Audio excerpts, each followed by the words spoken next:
Hi, this is Aaron from Wisconsin Insurance Plan, and today I'm going to be showing you how to complete a commercial application. First, you want to go to the producer login page and click the producer portal button. Then you want to log in with your producer information.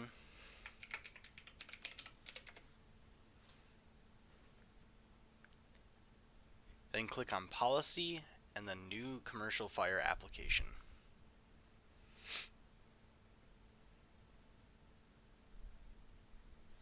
This first section will be auto-filled out based on your producer login.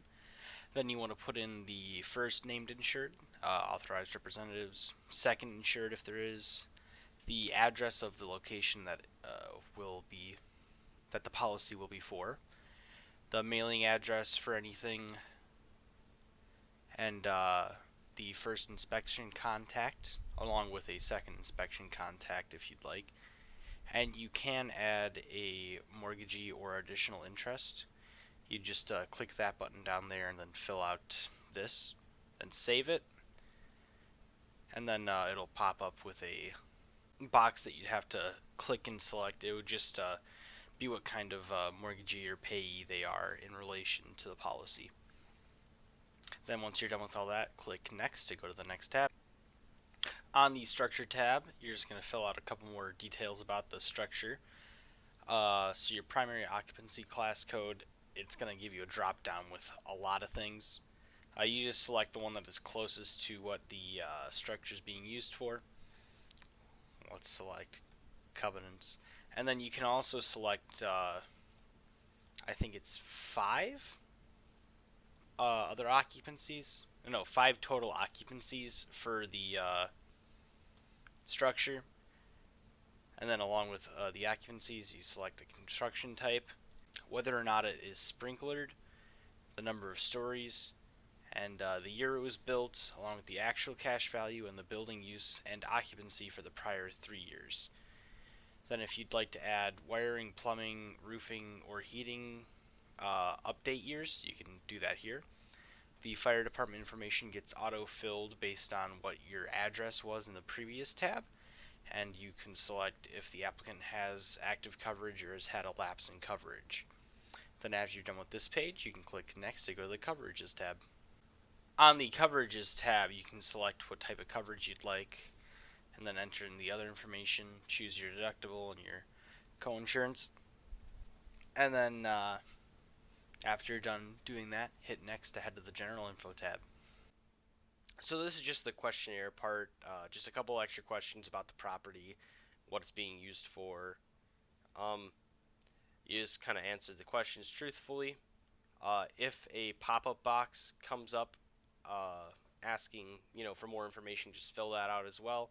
If you have any extra remarks, put them down in this area here. And once you're done with that, you can head on over to the Forms tab. This is the Forms tab, and on this tab, all of the forms and endorsements that will be included in the policy once approved show up here. This tab shows the name of all the forms and the premium of the endorsement if applicable. After you're done looking at this, hit Next to head to the Loss History tab. On the Loss History tab, it's pretty easy. Just has there been any losses in the past 5 years for the applicant or the property? If not, select No and head to the Pricing tab. If there have been, select Yes. Click Add Loss, put in the information for as many as you might need, and then move on to the next tab. The Pricing tab shows you a ballpark estimate for what the yearly premium may be if this policy does get approved by the underwriting department. It does show the breakdown of the premiums from the answers that you put in and adds them all up. And it also shows you the limit of coverage for the different areas.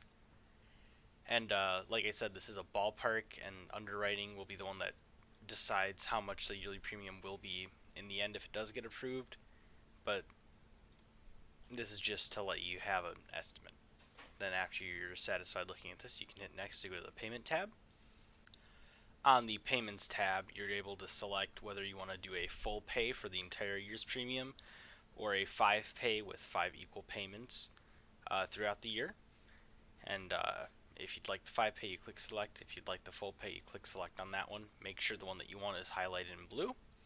And then if you'd like to add a credit or debit card to have the funds auto pulled from, you can click add payment and put in the information in the window that pops up. Or you can choose to mail the payment to the Wisconsin Insurance Plan. But if you do choose to mail, the coverage will go into effect the day after the payment is received, after the policy is approved to go through. Then once you're finished filling this area out, click next to head to the reports tab. On the reports tab, first thing that you need to do is just read this top area here, make sure that all the statements listed are true and that you agree to them. And if you do, you would provide your social security, your name, the insurer rejecting coverage, the date, and the reason for the rejection. And along with all of this, you would attach a copy of a insurer rejection, non-renewal, or cancellation notice dated within the last 6 months by clicking this little paper clip up here and then clicking upload. And by entering this information down here, it's a form of signature saying that you did read the statements up here and you agree to them. And then you can also choose to print or email the reports to any email you might want, or just print it on your printer. And if you're done with the application, then after you select any email addresses you want this sent to, you're going to want to hit submit referral to send the application on down to underwriting, where they can look over the application and decide what to do with it. If you have any more questions or anything just doesn't make sense, you can go ahead and call us. We're always happy to help. Thank you for watching. Have a nice day.